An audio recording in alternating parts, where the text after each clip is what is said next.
Magandang umaga po sa ating lahat at nasa handout po natin ang topic na pag-aaralan natin at ito nga po ang relasyon ng tao sa Diyos.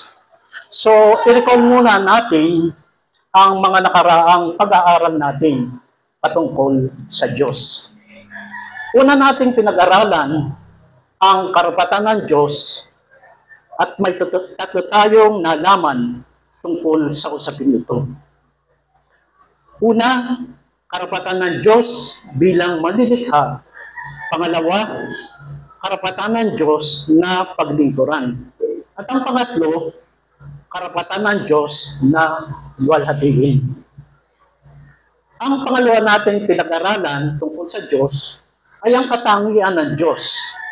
At meron tayong tatlong katangian ng Diyos na ating tinalakay. Una, ang Diyos ay walang hanggan sa kakayahan. Ang Diyos ay walang hanggan sa karunungan. Ang pangatlo, ang Diyos ay walang hanggan sa kapangyarihan. Ang dalawa nating pinag-aralan natin ito ay mahalaga at may kaugnayan sa ating pag-aaralan ngayong umaga at ito nga ang relasyon ng tao sa Diyos. At mayroong mahalagang ginagampanan ang mga katangiang taglay ng tao sa pakikipag-ugnayan sa tao at sa isa't isa. Madali para sa isa't isa ang makapagkaibigan sa mga taong katulad nila ang may taglay na kailangan.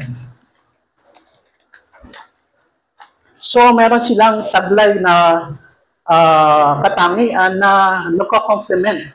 So, yung tingnan natin sa uri ng panoorin na kanilang pinapanood o musika na kanilang pinakikinggan. Gayon din sa pagkain, ang bawat tao ay may kanya-kanyang hilig sa pagkain at sa ganito ay nagkakasundo sila kapag sila ay nagkakaroon ng handaan o lumalabas sila bilang isang grupo.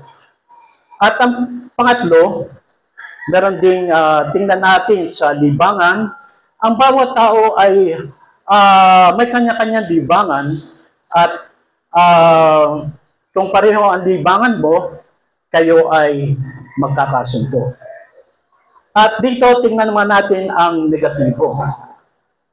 Mahirap para sa isa ang magkaroon ng maayos na relasyon sa isang taong nagtataglay ng mga katangian na ayaw niya. At ito nga ay normal na nangyayari sa isang relasyon. So kapag meron kang hindi nagugustuhan, maring ito ay hindi magkaroon sa inyo ng tamang pagkakasundo bilang magkaibigan. So, ang aral po natin dito, ang taglay na katangian ng Diyos ang magiging basihan kung anong uri ng pakikipagrelasyon ang umiiral sa pagitan ng Diyos at ng tao, siya man ay kaibigan o kaaway man. So, ang gagamitin po natin teksto dito sa ating pag-aaralan ay ang Exodus chapter 34, verse 5 to 8.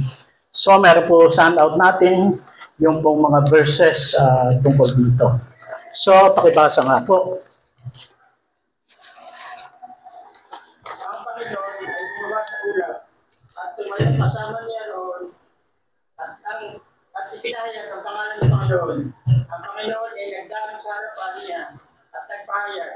Ang Panginoon, siyang Diyos na kuskus ng kapagal at mapagpala, hindi magalitin at sagana sa wagas na pag-ibig at katapatan, na nag-iingat ng wagas na pag-ibig para sa libligo, nagpapatawad ng kasamahan, ng pagsuway at ng kasalanan. Ngunit sa anumang paraan, hindi ituturing na walang sala ang may sala, na dinadalaw ang kasamaan ng mga ama sa mga anak at sa mga anak ng mga anak, hanggang sa ikatlo at ikaapat na sanlahi nagmadali si Moses na itinungo ang kanyang ulo sa lupa at sumamba. Maraming salamat po. At ang konteksto po na binasa ni Kuya Ferdy sa Exodus chapter 34, verse 5 to 8. So, ito po ang itong bahaging ito ng Exodus ay kung saan lumayo ang presensya ng Panginoon sa Israel dahil sa kasalanang kanilang ginawa. Gayunpaman, nakipag-usap ang Panginoon kay Moises at sabi sa Exodus 33 verse 11, sabi po dito, ang Panginoon kay Moises at nakipag-usap ang Panginoon kay Moises kagaya ng pakikipag-usap ng isang tao sa kanyang kaibigan.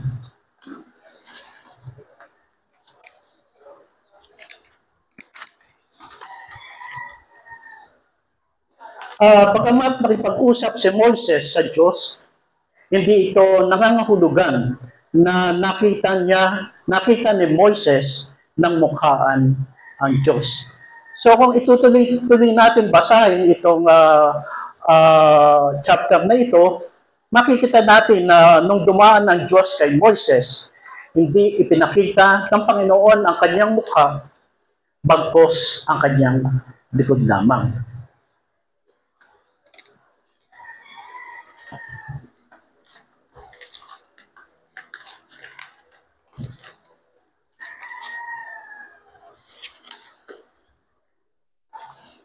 At ito na ang pinakamabuting mahiling ng isang tao sa Diyos. Nirecall natin kanina ang pag-aaral natin tungkol sa karapatan ng Diyos at isa sa karapatan ng Diyos ay siya ay dapat luwalhatiin. Kaya ang hiling ni Moises sa Diyos ay naaayon sa kanyang kalooban, sa kalooban ng Diyos. At ito ang pinakamabuting mahihiling ng isang tao sa Diyos. So marami tayong hinihiling sa Panginoon at wala namang masama kung hihiling tayo sa Panginoon. Una, pwede nating hilingin na tayo ay bigyan ng pagkain araw-araw, tayo ay magkaroon ng maayos na hanap buhay, tayo ay magkaroon ng magandang relasyon sa isa't isa. So pwede nating hilingin ito sa Panginoon. Pero sabi dito sa ating pinag-aralan, ang pinakamabuti, pinakamainam na mahiling natin sa Diyos ay makita natin ang kanyang kaluwalhatian. Pero may problema. Paano uunawain ang tila di nagkakasundong mga katangian ng Diyos? At sa binasa sa verse 6 and 7, ipiniliwanag dito, sinabi rito, ang mga katangian ng Diyos. Sabi dito, puspos ng kahabagan, pero sinabi rin dito, hindi ituturing na walang sala ang may sala. So, ito po ay nakikita natin may contrast, ano? Sabi dito sa binasa, ang Diyos ay maawain at mapagbiyaya, pero sinasabi rin, hindi ituturing na walang sala ang may sala. So makikita po natin yung contrast, ano? At ang punto po rito, ang katangian ng Diyos na may relasyon sa tao ay dapat makita sa dalawang bahagi. At ang bawat bahagi ay kailangang mabigyan ng tamang pagpapalaga. So, sa unang bahagi, sinabi rito, ang Diyos ay maawain at mapagbahal. So, God is merciful and loving. At ito po yung sinasabi sa 1 John 4:8. Ano po ang sinasabi sa 1 John 4:8?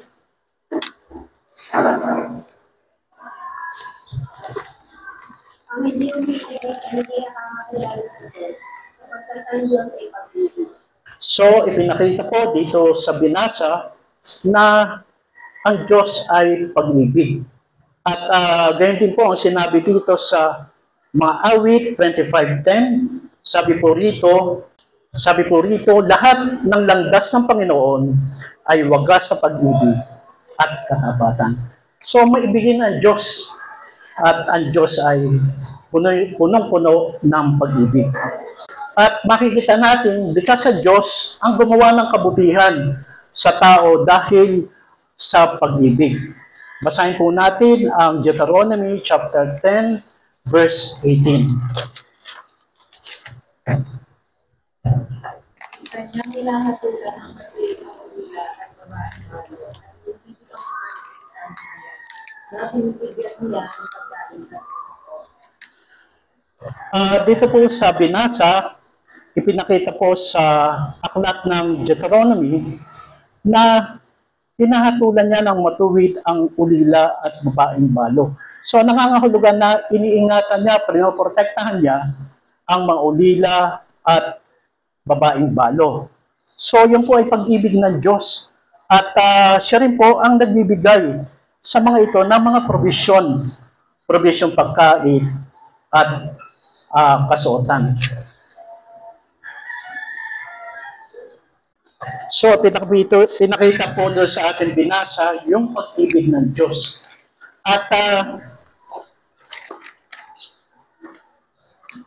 nakita natin dito sa Diyos ang gumawa ng kabutihan sa tao dahil sa pag-ibig. At makikita rin natin sa aklat sa Bagong Tipan na kahit na ang mga bansa na hindi kumikilala sa Diyos, siya ay nagpapadala ng ulan, nagpapadala siya ng ikit. So, yun po ang maipakita ng Diyos na pagmamahal niya sa tao.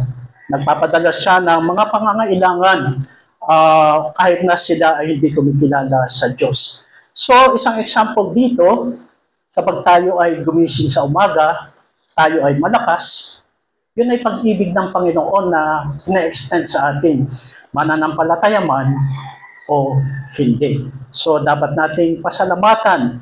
Pagbukas pa lang ng ating mata sa umaga, nakikita na natin ang pag-ibig ng Diyos.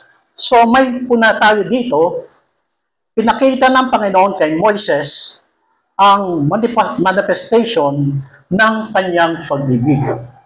Sa verse 6 po na binasa, sabi dito, mapagpala ang Diyos, hindi magagalitin. Hindi siya agad humahatol, sa halip ay nagtsatsaga sa atin at pinagpapala maging ang mga hindi dapat pagpalain. At meron po tayong supporting verse dito sa verse 103 verse 10, awit 103 verse 10. Sabi po dito, hindi nga tayo pinakikitunguhan ayon sa ating mga kasalanan, ni ginagantihan tayo ng ayon sa ating kasamaan. So, yun po ang kabutihan ng Panginoon. At mababasa rin natin sa mga awit 133, sabi po rito, kung ikaw, Panginoon, ay magtatada ng mga kasamaan, sino kaya ang makakatagal? So, ito po ay isinulat sa mga Israelita na bayan ng Diyos. At pinakikita rito ang mga, kung babasahin natin yung mga susunod na talata, makikita po natin yung mga dapat umakyat sa bundok ng Panginoon. Ang ibig pong sabihin ng bundok ng Panginoon, yung templo na sinasambahan ng mga Israelita. So, umakyat po sila sa templo, sa bundok, dahil sa tuktok ng bundok, doon nakataroon ang templo kung saan ang mga punong pari ay nag-aalay para sa kasalanan ng bayan. So, ito po yung mga qualification na kailangang makapunta ka sa templo. Pusong may dalisay, malinis na kamay, ibig sabihin ay kamay na ginagamit sa kalooban ng Panginoon. Hindi nagsisinungaling, hindi sumusampa na may panlilinlang at tumutupad sa pangako. So meron po kayang qualified sa mga Israelita na umakyat sa bundok. Ito po ang kwalifikasyon na ibinigay ng Diyos. So, wala po. Walang mga Israelita, maging ang mga makasalanan ay hindi pwedeng makipagtagpo sa Diyos. At sa verse 7 na ating binasa, nagpapatawad ng kasamaan, nagpapala ng biyaya. So, ang pag-ibig ng Panginoon ay hindi nakakondisyon sa pagkamakasalanan ng tao, kundi sa pag-ibig ng Diyos. So, ang punto po, iniibig ng Diyos ang tao sa kabila ng kasamaan nito. So, mababasa po natin ito sa John 3:16 at di yata na isulat, so pakibasa na lang. John 3:16. Ako nang babasa. John 3:16.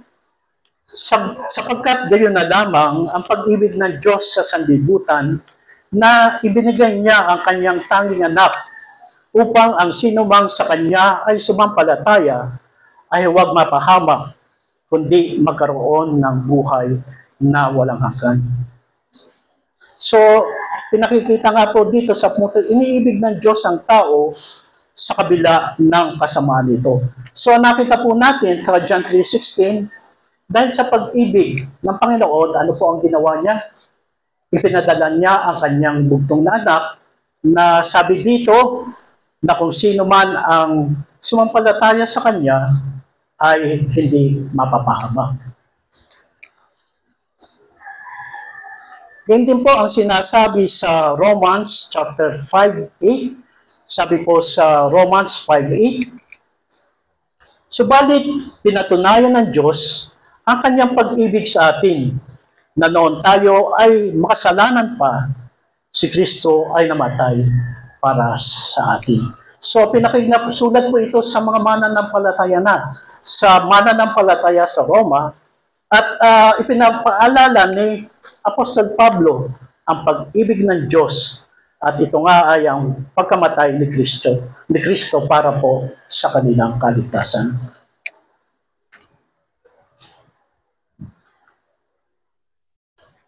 Kaya makikita natin na ang pag-ibig ang batayan ng kanyang pagliligtas.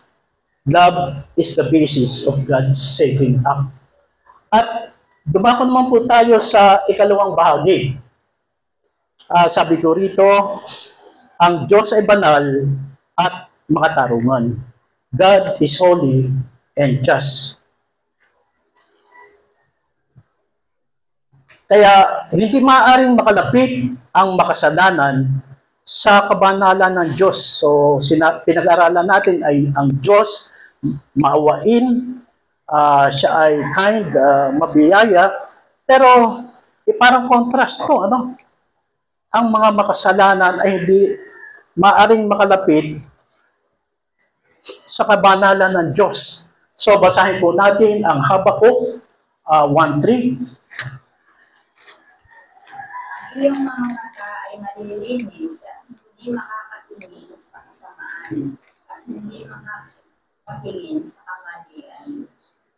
So, maliwanag pong sinabi, hindi makakatingin ang Diyos sa kasalanan at kamalian. So, pinakikita po rito ang kabanalan ng Diyos. At kaya nga, bilang mga... So, wala nga pong makakalapit sa Diyos sapagkat hindi siya nalulugod. Hindi siya makatingin sa kasalanan at sa kamalian. Basahin din natin ang mga awit 24 verse 3, awit 24:3. Sabi po rito, ito pinabasa ko na kanina, yung sinong aakyat sa bundok ng Panginoon. So, wala po talagang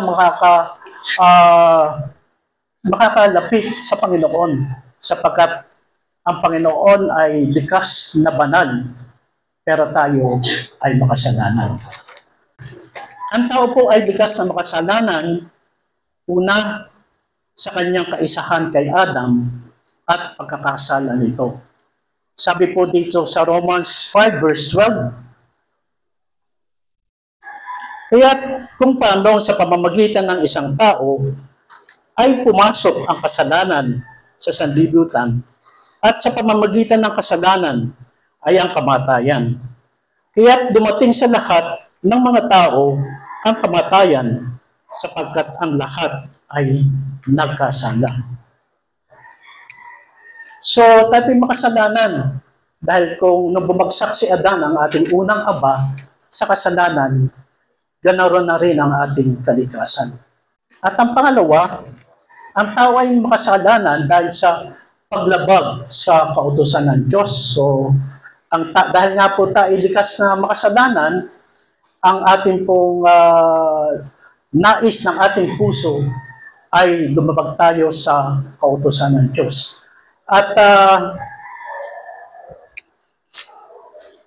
sabi nga po rito sa Ephesians chapter 2 verse 1 and 2 tungkol sa paglabag ng tao sa kasalanan ng Diyos, sabi po rito, kayo nooy mga patay at sa inyong mga pagsalangsang at mga kasalanan, mga dati ninyong nakaraan ayon sa lakad ng sanlibong ito, ayon sa pinuno ng kapangyarihan sa himpapawid ng Espiritu na ngayon ay gumagawa sa mga anak ng magsiluway.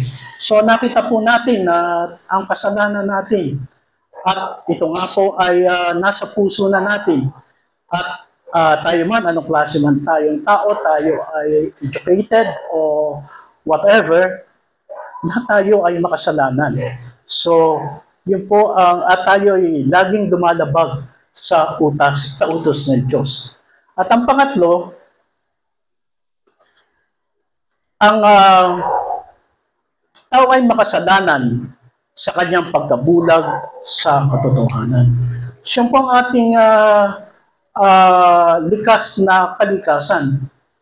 Ang mga taong makasalanan ay bulag sa kasalanan. So, dediretso na po tayo, napopuot ng Diyos sa mga makasalanan. So, pakibasa nga po ang Romans chapter 1 verse 18.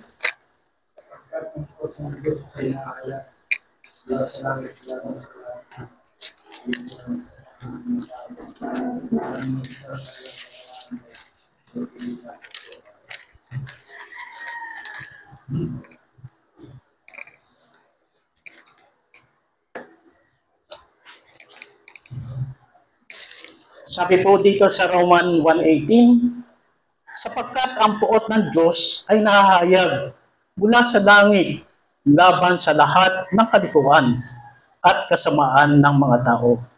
Sa pamamagitan ng kanilang kasamaan ay pinipigil ang katotohanan.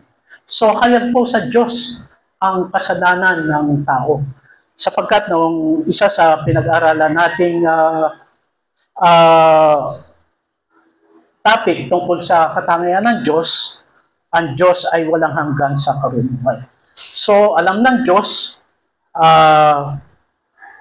ni katiting na kasalanan natin ay kita niya. So, wala tayong maitago sa Diyos. At sabi dito sa ating binasa sa Romans 1:18, anong ginagawa ng kasalanan sa katotohanan? Sabi po rito, pinipigil ng kasalanan ang katotohanan. So, yun po ang katayuan natin bilang makasalanan. Pinipigil natin ang katotohanan. At ang puna po rito, matapos ipakilala ng Panginoon ang kanyang kahabagan, agaran niyang ipinakita kay Moises ang pagkamakatarungan. So, nabasa po natin sa verse 7, ngunit sa anumang paraan ay hindi ituturing na walang sala ang may sala. So, hindi po pinalalampas ng Diyos ang kasalanan ng tao, hindi niya binabaliwala ang kasalanan ng tao, ang kasalanan ng tao ay pagrerebelde sa Panginoon at ang kasalanan ng bawat tao ay nakatala sa talaan ng Diyos. So, ganun po pala, no? Ang mga makasalanan, itinatala ng Panginoon ang bawat kasalanan ng tao na kanyang nagagawa. So, halimbawa, ilang ulit mo nang ginawa ang kasalanan ito, nakatala yan sa listahan ng Panginoon. Kaya kung ating titingnan, napakahaba ng listahan ng kasalanan ng bawat makasalanan. Ang pagkamakatarungan ay paggagawat ng parusa sa mga dapat parusahan. So, dahil nga po ang Diyos ay makatarungan, God is just, siya po ay nagagawad ng parusa sa dapat parusahan. So, ang punto po rito, kung hindi magpaparusa ang Diyos sa mga karapat dapat parusahan, hindi na siya makatarungan, hindi na siya karapat dapat na maging Diyos. So, kung hindi natin na kinilala ang lahat ng attributes na ating pinag-aralan sa Diyos, ang Diyos ay nagiging hindi Diyos. So, at ito nga po ang nakakalungkot sa mga modern day churches. Sila po ay masasayang nag-aawitan, magaganda ang kanilang mga buildings, magaganda ang kanilang mga ministry, talagang kahanga-hanga. Pero ang tangi lang nilang sinasabi sa pulpito kapag nangangaral, God is love, God is kind, God is gracious, to the point na nauumit na yung justice ng Panginoon. So kung ganito po ang turo, itinuturo natin ang hindi tunay na Diyos. Ang problema, kailangang maparusahan ang tao dahil lumabag ito sa batas ng Diyos. At paano po ba magparusa ang Diyos? Una, maaari siya magparusa ng agaran kung kanyang loloobin. So, pwede po pala siyang magparusa ng agaran. Hindi sa lahat ng pagkakataon, ang Diyos ay ina-exercise niya yung kanyang patience para sa mga makasalanan. At basahin po natin ang Gawa, chapter 12, 21 to 23, tungkol po kay Herodes, na pinakikita rito ang agarang judgment sa kasalanan ni Herodes. Sabi po sa Gawa, chapter 12, verses 21 to 23, sa isang takdang araw ay isinuot ni Herodes ang damit hari at naupo sa trono at sa kanila ay nagtalumpati. Ang taong bayan ay nagsisigaw, tinig ng Diyos at hindi ng tao. At sa verse 23, sabi po rito, agad siyang sinaktan ng isang anghel ng Panginoon sapagkat hindi niya ibinigay ang kalwalhatian sa Diyos. Siya ay kinain ng mga uod at namatay. So, pinakikita po ng Panginoon dito na pwede siyang magparusa ng agaran. At kaya ito rin ay dapat nating tandaan na hindi laging sa lahat ng pagkakataon ina-exercise ng Panginoon ang kanyang patience. Pag minsan, agaran niyang pinaparusahan ang mga makasalanan. Karaniwan pong dumarating ang parusa ayon sa probidensya o kalikasan. May mga batas pang katawan o pangkalikasan na kung ito'y ating lalabagin ay magdudulot ng kapahamakan. At ang halimbawa nito ay sa Romans chapter 1 verse 26, and babasahin ko po ang Romans chapter 1, 26 and 28 dahil mahaba ito. Sabi po rito, dahil dito ay hinayaan sila ng Diyos sa mga mahalay na pagnanasa. Pinagbalik ng kanilang mga babae ang likas na pakikipagtalik sa dilikas. Sa verse 28, at palibasa hindi nila binababuti ang kilalanan ng Diyos, hinayaan sila ng Diyos sa isang mahalay na pag-iisip upang gawin ang mga bagay na hindi nararapat. So, isa po palang ginagawa ng Panginoon sa mga makasalanan, hinahayaan ng Panginoon sila sa kanilang kasalanan at kapag dumating ang paghuhukom at tiyak na sila ay paparusahan ng Diyos.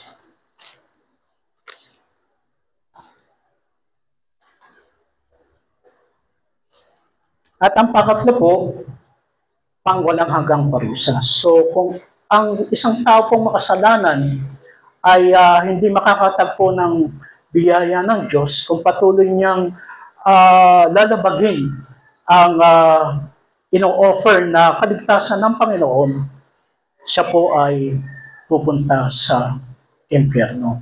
So, kailan po ba magpaparusa ang Panginoon? Sa kanyang pagbabalik. So, kung ikaw ay hindi mananampalataya, ikaw ay namatay na hindi pa mananampalataya, ikaw ay mananatili sa libingan, then kapag dumating na ang Panginoon, ikay hahatulan at ang iyong kaluluwa at katawan ay itatapon sa impyerno. So, nakakatakot, ano? Isipin natin, impyerno, walang hanggang kaparusahan. Sino kaya ang makakatagal? So, tandaan po natin ito, impyerno. Doon po dinadala ang mga makasalanan na hindi kumilala sa Diyos. Pero hindi po nananatili ron kung ating iisipin, yung mga nauna natin binasa, hindi po nananatili sa ganong kalagayan ang tao. So kung ganon ang kalagayan natin, wala palang maliligtas. Pero may solusyon po ba ang Diyos? Yes, nagbigay po ng solusyon ng Diyos. At ito nga po yung magandang balita na tinatawag. So kung yung ating mga binasa nung dito sa preceding verses, ay masamang balita dahil paparusahan ng mga makasalanan. Dito, ibinigay niya magandang balita. So sabi po dito sa solusyon, dahil sa ginawa ni Kristo sa krus, ay nabigyan ng kasiyahan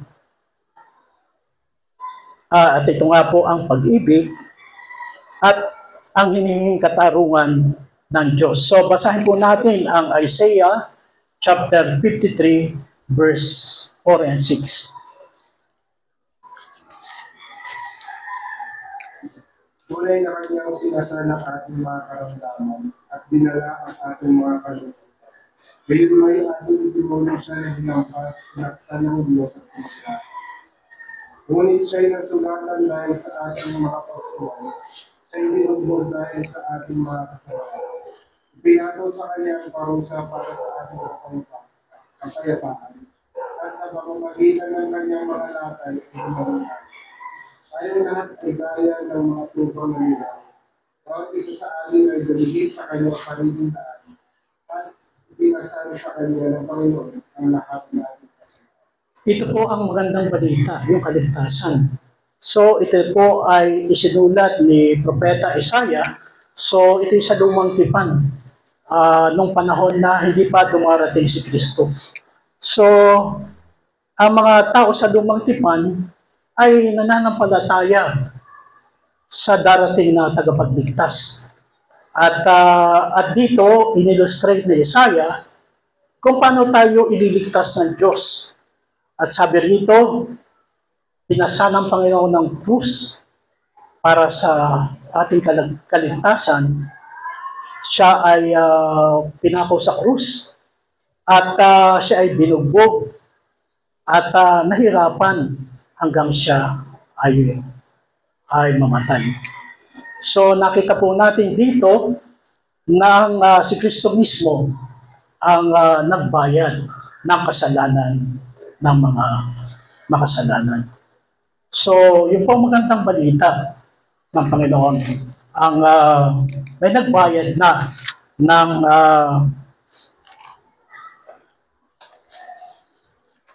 ng ating kasalanan. So dito po, si Jesus ang tumanggap ng kaparusahan.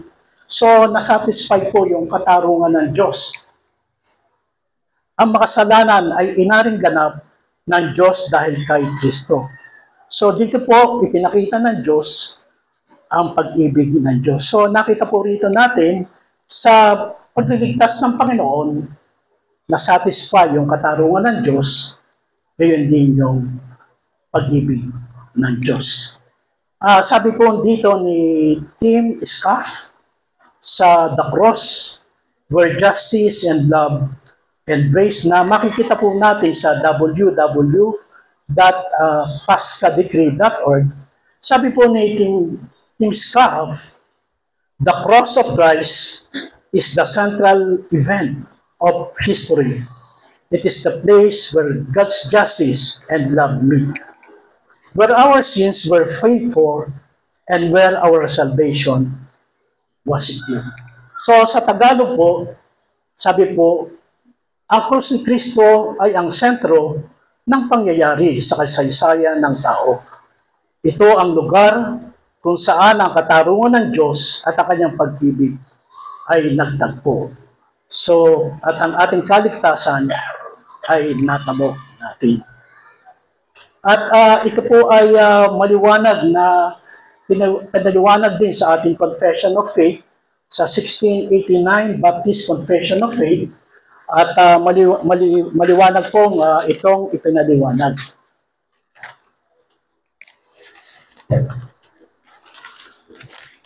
Sabi po dito sa chapter 2, paragraph 3 ng 1689 Baptist Confession of Faith, babasahin ko po sa Tagalog. Binayaran ni Kristo ang buo ang pagkakautang ng lahat ng mga inaring ganap sa pamamagitan ng kanyang pagsunod at kamatayan. Inihandog ni Kristo ang kanyang sarili bilang hain sa krus. Ang parusang nararapat sa mga inaring ganap ay tinanggap niya sa halip na sila. Kanyang lubos at ganap na binigyan ng kasiyahan ang lahat na hinihingi ng katarungan ng Diyos sa kanila.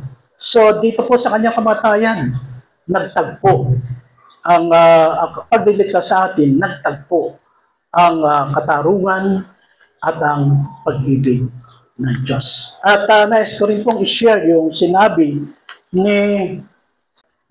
mo ni Norman Geisler dito sa attributes na ng Panginoon na ating binasa. Sabi po rito, the attributes of God are not contradictory. He is both absolutely just and yet unconditionally loving. Each attribute complements other. God is justly holy and wholly just. This is His justice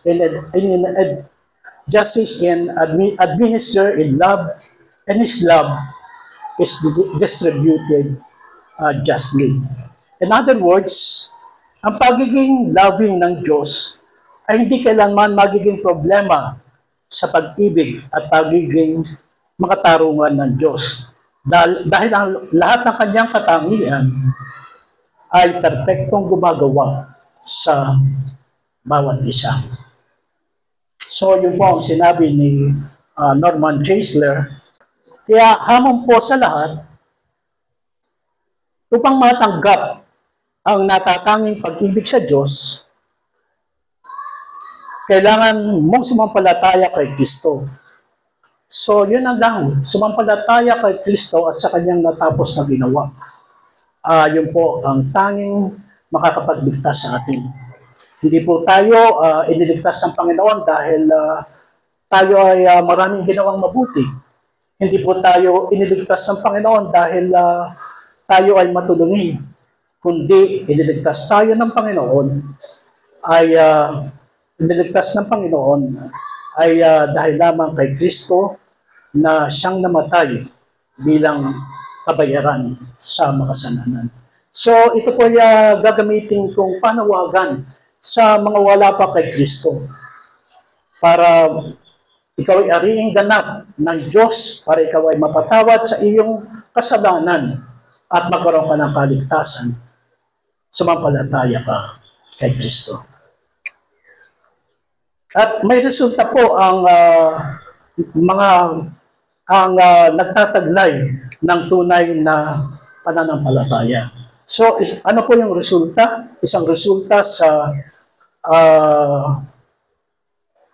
ng tunay na pananampalataya, ang lahat na nampalataya na kay Kristo ay dapat mag-commit sa iglesia lokal. So, ito po ang unang hakbang ng pagsunod kay Diyos bilang mananampalataya. So, kailangan niya mag-commit sa iglesia dahil sapagkat sa iglesia ang pangunahing nakakaugnay ng mga mananampalataya si Kristo. Ito po yung tinatawag na worship. Kaya nga po sa Hebrew,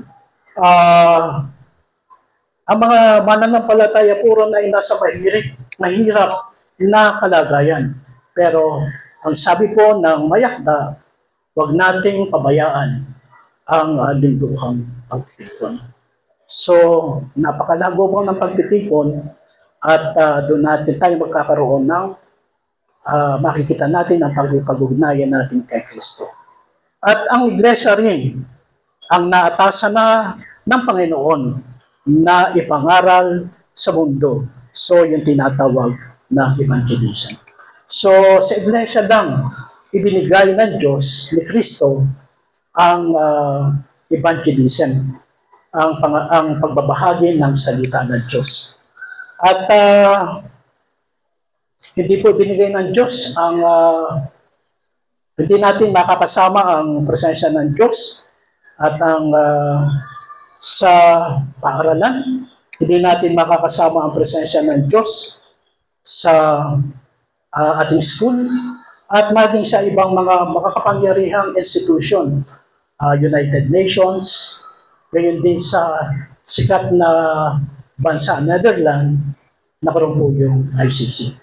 So, hindi po natin makikita ang presensya ng Diyos, kundi sa iglesia naman. Kaya kung ikaw ay ligtas na, ang una mong dapat gawin ay mag-commit ka sa isang iglesia lokal.